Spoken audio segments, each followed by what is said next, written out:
নমস্কার প্রিয় ছাত্রছাত্রীরা, ডাব্লিউ ম্যাথ ক্লাসে তোমাদের সকলকে স্বাগত। তোমরা যারা এই বছর 2024-এ মাধ্যমিক পরীক্ষা দেবে, এই ভিডিওটা তোমাদের জন্য। আর তোমরা যারা পরীক্ষার্থী, তোমাদের সকলকে শুভেচ্ছা জানাই। এখানে দুটো সম্পাদ্য আছে, ত্রিভুজের পরিবৃত্ত অঙ্কন আর অন্তর্বৃত্ত অঙ্কন। এর মধ্যে অন্তর্বৃত্ত অঙ্কনটা কিন্তু এই ভিডিওতে আমি আলোচনা করতে চলেছি তোমাদের মাধ্যমিক 2024-এর জন্য সম্পাদ্যের উপরে একটি সম্পূর্ণ সাজেশন। এখানে আমি একটি সম্পাদ্যের কথা বলবো, যেটি করলে এবারে মাধ্যমিকে তোমরা 100% সেখান থেকে কমন পাবে। তো চলো দেরি না করে আমরা সাজেশনে চলে যাই।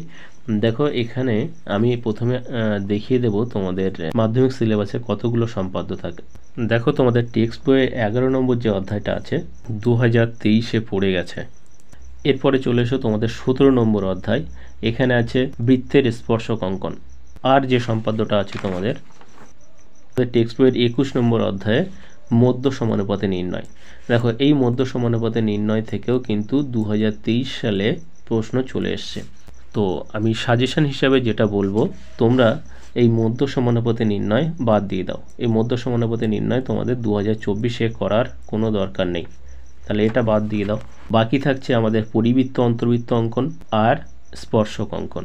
এবারে অন্তর্বৃত্ত অঙ্কন যেহেতু চলে এসছে, মানে এই চ্যাপ্টারটা থেকে অঙ্ক চলে এসছে, 11 নম্বর অধ্যায় থেকে অঙ্ক চলে এসছে, তো এটা এই অধ্যায় ছেড়ে দাও। তাহলে বাকি থাকছে কি, বৃত্তের স্পর্শক অঙ্কন। তার মানে তোমাদের 11 নম্বর অধ্যায় আর 21 নম্বর অধ্যায়ের সম্পাদ্য কিন্তু 2023-এ চলে এসছে। তাহলে পড়ে থাকছে কি, 17 নম্বর অধ্যায়ের বৃত্তের স্পর্শক অঙ্কন। তার মানে এই অধ্যায় থেকে এবারে সম্পাদ্য থাকছে। তোমরা যদি কেউ অন্য কোনো সম্পাদ্য না করে শুধুমাত্র স্পর্শকের উপরে জোর দিয়ে স্পর্শকের যত ধরনের সম্পাদ্য আছে সব করে যাও, তাহলে এখান থেকে তোমরা 100% কিন্তু একটা সম্পাদ্য পাচ্ছ। তো এটা করে যাবে। আর আমি বলবো তোমরা এই পরিবৃত্তটা একটু দেখে যাবে, ঠিক আছে? এখান থেকে পরিবৃত্তটাও কিন্তু দেবে বা দেওয়ার সম্ভাবনা আছে, যেহেতু তোমাদের দুটো করে সম্পাদ্য থাকে, একটা করতে হয়, তো স্পর্শক থাকবেই। আর বাকি যে একটা সম্পাদ্য থাকে সেটা পরিবৃত্ত থাকতে পারে, এতে পরিবৃত্তটা একটু দেখে যাবে। তো দেখো, পরিবৃত্তটা আমি দেখে যেতে এই কারণেই বলছি, কারণ পরিবৃত্তটা কিন্তু সোজা আছে। আমি একটু দেখিয়ে দিই তোমাদের। দেখো, তোমাদের টেক্সট বইয়ের 172 নম্বর পেজে এইখানে পরিবৃত্ত অঙ্কন করা হয়েছে। পরিবৃত্ত একটা ত্রিভুজের বাইরের বৃত্তকে পরিবৃত্ত বলা হয়। তো এই পরিবৃত্ত আঁকার নিয়ম খুবই সহজ।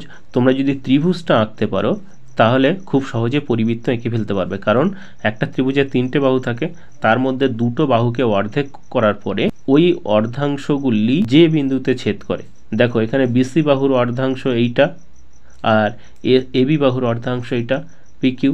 তো এই পিকিউ আর আর এস পরস্পর কি এই ও বিন্দুতে ছেদ করেছে। এবার এখানে ওতে কাঁটা বসিয়ে যে কোনো একটা কোণের মাপ নিয়ে এটা ঘুরিয়ে দাও, দেখবে এটা পরিবৃত্ত হয়ে যাচ্ছে এবং এটা প্রত্যেক কর্ণকে স্পর্শ করে যাবে, ঠিক আছে? তাহলে তোমরা যদি করো, পরিবৃত্তটা কিন্তু খুবই সোজা, পরিবৃত্তটা তোমরা দেখে যাবে। তো চলো এরপরে আমরা স্পর্শকটা একটু দেখে নেব। দেখো, তোমাদের সাধারণত 3 ধরনের স্পর্শক থাকবে।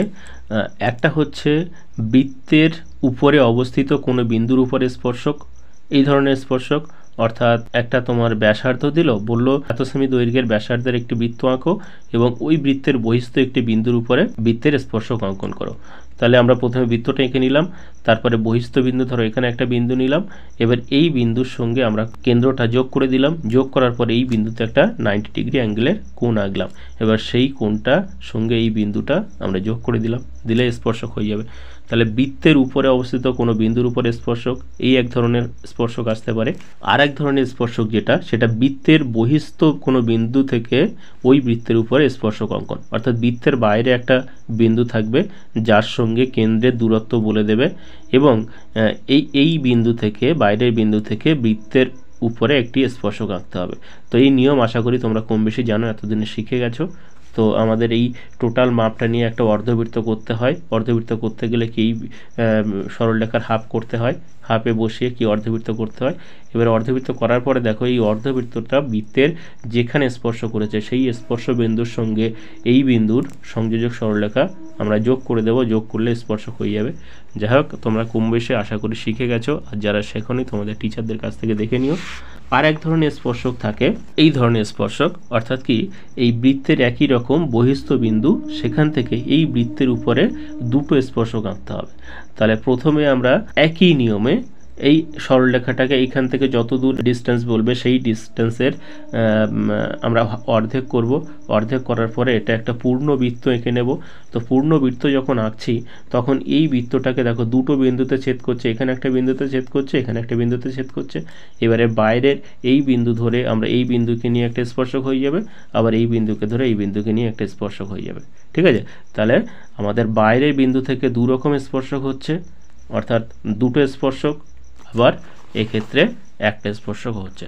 তাহলে এই তিন ধরনের স্পর্শক কিন্তু তোমাদের সাধারণত থাকে। খুবই সোজা একটা সম্পাদ্য, তোমরা এটা করবে, আশা করি সবাই পারবে। তো এই ছিল তোমাদের মাধ্যমিক 2024-এর জন্য সম্পাদ্যের উপরে একটি সম্পূর্ণ সাজেশন। আশা করি তোমরা বুঝতে পেরেছো সাজেশনটা আমি কি বলতে চেয়েছি। তো আজকে ভিডিওটা এই পর্যন্ত। ভিডিওটা ভালো লাগলে একটা লাইক করো, এবং আগের ভিডিওগুলো তোমরা যারা দেখোনি ডেসক্রিপশন বক্সে লিঙ্ক থেকে দেখে নিও। আর পরের সমস্ত ভিডিও সাজেশন পাওয়ার জন্য চ্যানেলটা সাবস্ক্রাইব করে পাশের বেল আইকন প্রেস করে রেখো। Thank you for watching.